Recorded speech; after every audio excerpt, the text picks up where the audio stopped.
Já quero aproveitar a sua presença aqui nos nossos estúdios para nós falarmos das notícias do Legislativo, do que acontece aqui na Câmara de Campinas, e a gente começa falando sobre o dia de ontem que aconteceu o primeiro encontro da CPI. Olha, a Comissão Parlamentar de Inquérito para apurar a suposta cobrança de vantagens indevidas para manutenção na contratação ou prorrogação de contratos de empresas terceirizadas pelo Legislativo, realizou a primeira reunião ordinária deliberativa e já tomou várias providências. Acompanhe. O primeiro item da pauta da Comissão Parlamentar de Inquérito definiu o vereador Major Jaime como relator da CPI. Tenho experiência durante o meu trabalho na Polícia Militar, sempre tivemos momentos de apuração. Esse é um dos momentos que a gente não espera ou não quer que aconteça, mas quando ocorre nós devemos estar preparados. Eu achei importante, conversando com outras lideranças até da cidade, que a gente pudesse colocar o nosso nome também para que fosse apreciado por todos os membros da comissão.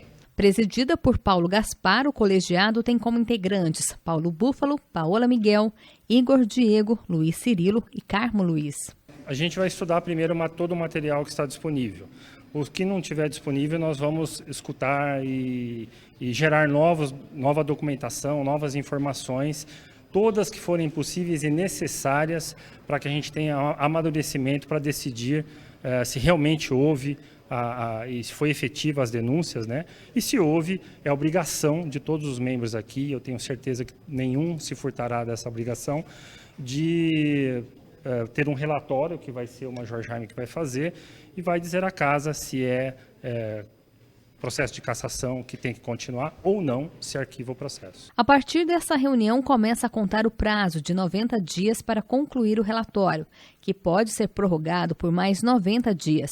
Ficou acertado ainda que as reuniões ordinárias ocorrerão todas as quartas-feiras, a partir das 2h da tarde. Foi deliberado que iremos agora procurar o Ministério Público para saber até que ponto eles podem nos fornecer áudios, cópias do processo, e para a gente partir de alguma coisa, senão nós vamos ter que começar da estaca zero, né? Eu acredito que vai sim acontecer essa cooperação e a gente possa fazer um bom intercâmbio aí com o Ministério Público e os trabalhos possam desenvolver mais rapidamente. Durante a reunião foram aprovados também diversos itens, como acesso a determinados contratos para eventual questionamentos. Além disso, foram deliberadas outras ações, como apoio da assessoria da Procuradoria da Casa, cota de correspondência para uso da comissão, designação de servidores para atuar como oficial de justiça, disposição de espaço protegido para a guarda dos documentos, disponibilização de arquivos de vídeo e áudio, transcrição de reuniões e até a criação de um e-mail em nome da comissão para receber mensagens da população, entre outros pontos. Nós já temos o encaminhamento de uma investigação no Ministério Público. É importante que a gente tenha subsídios para dar início ao nosso trabalho, como bem falou o nosso presidente. Olha, concluídas as investigações ou encerrado o prazo dos trabalhos, a CPI terá no máximo 10 dias úteis para elaborar um parecer contendo um resumo de todo o processo. Aprovado este parecer internamente, ele deverá ser lido em plenário. Se o documento for aprovado por maioria absoluta no plenário, será providenciada a remessa dos autos às autoridades citadas ou redigido pela comissão um projeto de resolução ou projeto de decreto legislativo, caso seja essa a conclusão. E Mirna Abreu, ontem foi segunda-feira, portanto foi dia da 34ª reunião ordinária e nós tivemos aqueles projetos que estavam na pauta que foram discutidos e votados. Em segunda votação, a Câmara aprovou a proposta de número 47 de 2020, que prevê multa a quem solta fogos de artifício sonoro ou artefatos pirotécnicos aqui em Campinas. De autoria do vereador Nelson Osseri, a proposta estabelece uma multa administrativa de no mínimo R$ 420 e no máximo R$ 2.104 para quem soltar ou manusear esses fogos. É um projeto que já foi aprovado há muitos anos atrás porém não tem sanção, não tem multa. Então um projeto aprovado sem multa é, infelizmente, uma situação inócua, uma situação sem valor nenhum. E infelizmente nós temos que prezar por alguns projetos que às vezes até parece bizarro, mas é necessário. Isso devido à falta de educação de algumas pessoas que não têm respeito, principalmente com as entidades que me procuraram, que me motivou também a apresentar esse projeto, que proíbe fogos de artifício com barulho, que são entidades relacionadas aos animais, relacionadas aos autistas, relacionadas às crianças, aos idosos. Então são situações assim que às vezes a gente não tem em casa, não tem na família e não releva, não leva em conta, não leva em consideração. Mas quando você presencia uma criança autista, né, sofrendo, o pai, a mãe, compartilhando ali daquele depoimento que realmente nos choca, né, nós temos que nos sensibilizar. E durante a discussão do projeto, a proposta recebeu o apoio de vários parlamentares.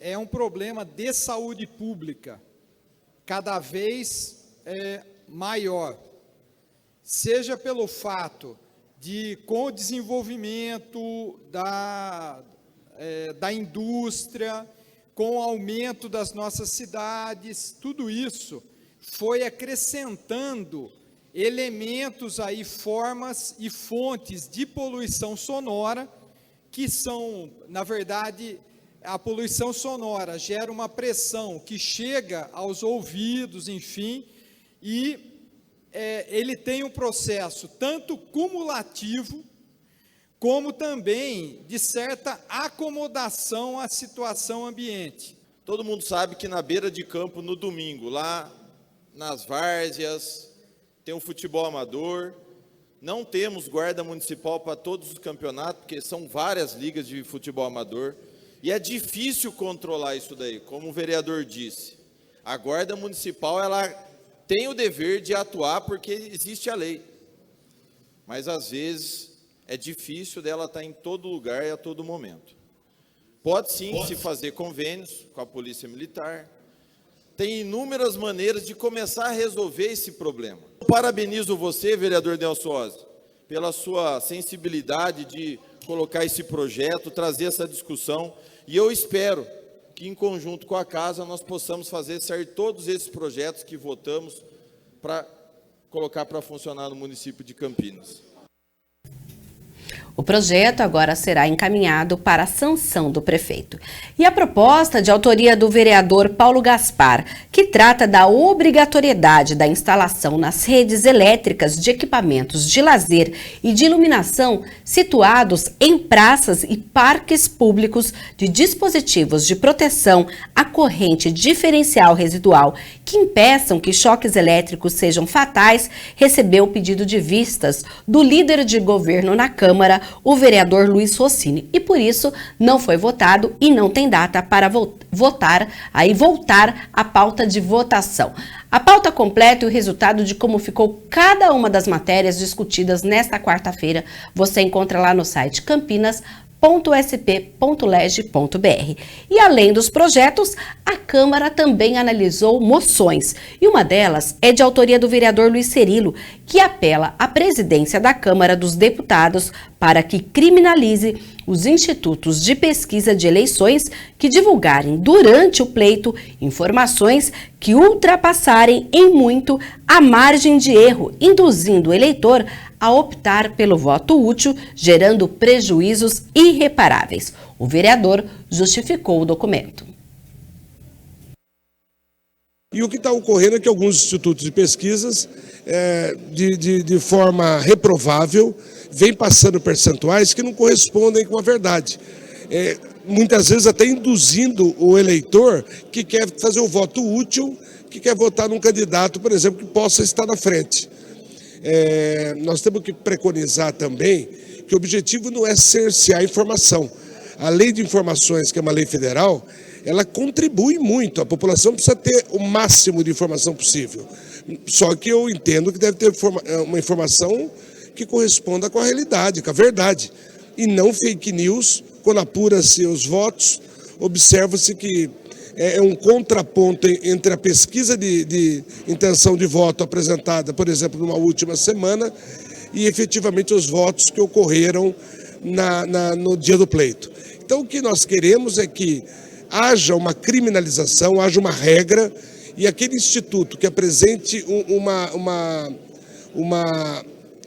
informação relacionada à pesquisa, que for discrepante, que não atenda um mínimo legal, né? Que nós observamos que os institutos falam alguma coisa de 2% para cima, 2% para baixo, mas que for discrepante no percentual da realidade com que ele apurou, que seja criminalizado.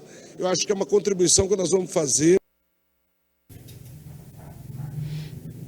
E o documento será encaminhado à Câmara dos Deputados e representa a opinião do Legislativo campineiro acerca deste tema. A reunião completa você pode assistir lá no youtube.com/TV Câmara Campinas. E Mirna Abreu, amanhã, por conta do feriado, nós não teremos a reunião ordinária. Sim, porque nós não teremos expediente na Câmara Municipal de Campinas, que volta a abrir normalmente na quinta-feira, dia 13 de outubro.